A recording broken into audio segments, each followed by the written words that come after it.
Hello. In today's video, I will talk about card 13, which is the Death card.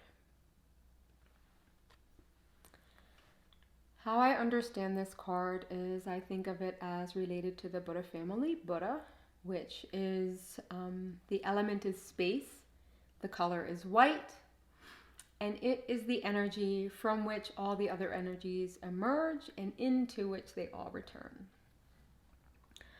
I think of this card as related to the Buddha family because with death, no one can escape it. Everyone and everything has a birth, a life, and a death. And whether we're talking about a relationship or we're talking about, a physical, natural manifestation of a life, a spiritual state, they all have like everything has a cycle, and it has the birth, the life, the death. And so everything emerges from this kind of energy and returns to it. And I think of the Death card as holding that space. In its upright position, the Death card is representing some major life change. It could be a new beginning, it could be an ending, it could be a new life, it could be the death of someone, it could be a physical, natural death, it may signify a spiritual death or some kind of transformation. It's the kind of transformation that's going to have like a huge impact on someone's life. We're not talking about minor things, we're talking about huge changes and huge shifts. In its reversed position, this card signifies the inability to change, the refusal to change. And so often, if this card appears in its reversed state, it's talking about someone who's clinging to the comfort of how things are, who is not able or willing to allow things to change. And so it's like this kind of frozen state, or this kind of, like this clinging to what is already comfortable, and this refusal to allow things to shift and change. I think about this card and its neurotic quality much like I think about the United States and its relationship to death and change, where I think kind of as a culture, we have a very hard time with death. We have a very hard time with the death of youth, with the death of the physical, natural body.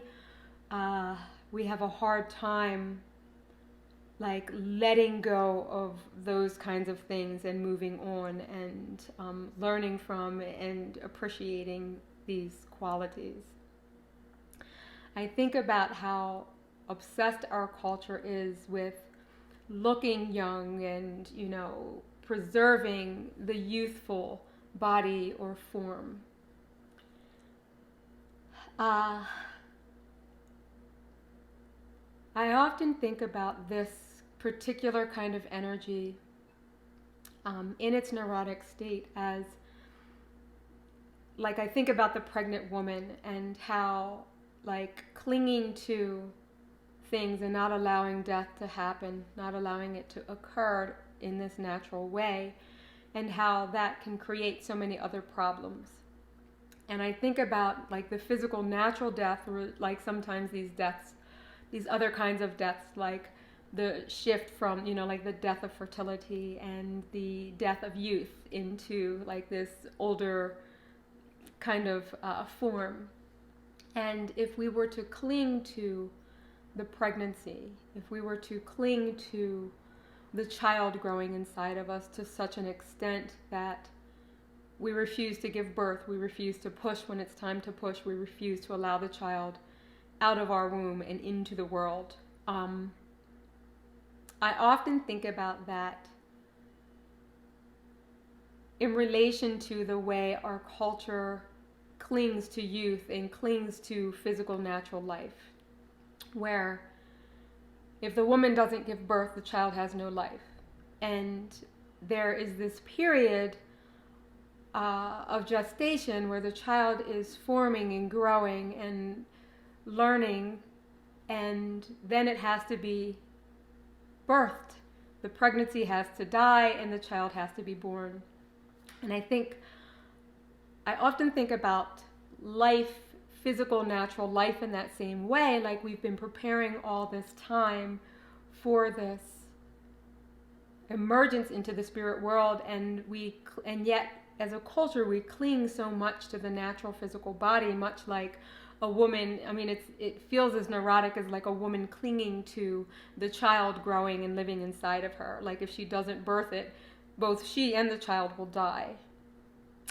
She can't hold it in there for 5 years, for instance, right? Like the child wouldn't develop and wouldn't actually grow and wouldn't bring whatever it is they're trying to bring to this realm. The mother also misses out because she misses the opportunity to see this life, to experience the fullness of this child's life. And I think when we cling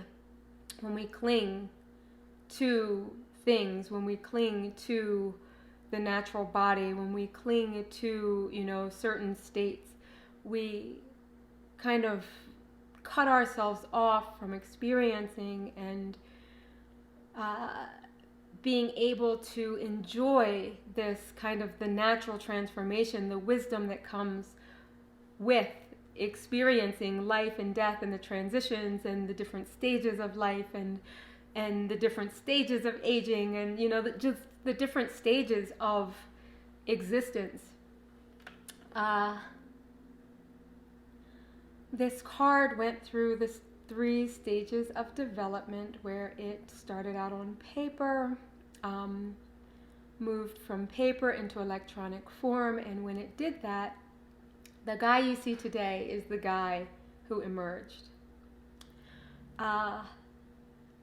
His scenery had to shrink quite a bit, and his scythe had to, or scythe, I think I'm mispronouncing it, I think it's scythe, had to shrink a little bit because it was too long to fit on the card once it went from electronic form into just like, the card format. But once he emerged, he was who he is, and he didn't change. He wasn't fussy. He arrived and was just like, this is who I am. I think that's significant because I think he arrived in this way, like in the wisdom kind of state where he just was. I wasn't clinging to the skull that was on paper, the words that were on paper. Like I let that go and allowed him to be born as he needed to be born. He didn't call or pull on me to change him. He wasn't like, he wasn't fussy. After he was born, he was as he is. I think that's all I want to say about him for now, but I would like to thank you for joining me. The next card I will talk about is Temperance. I look forward to sharing that video with you soon.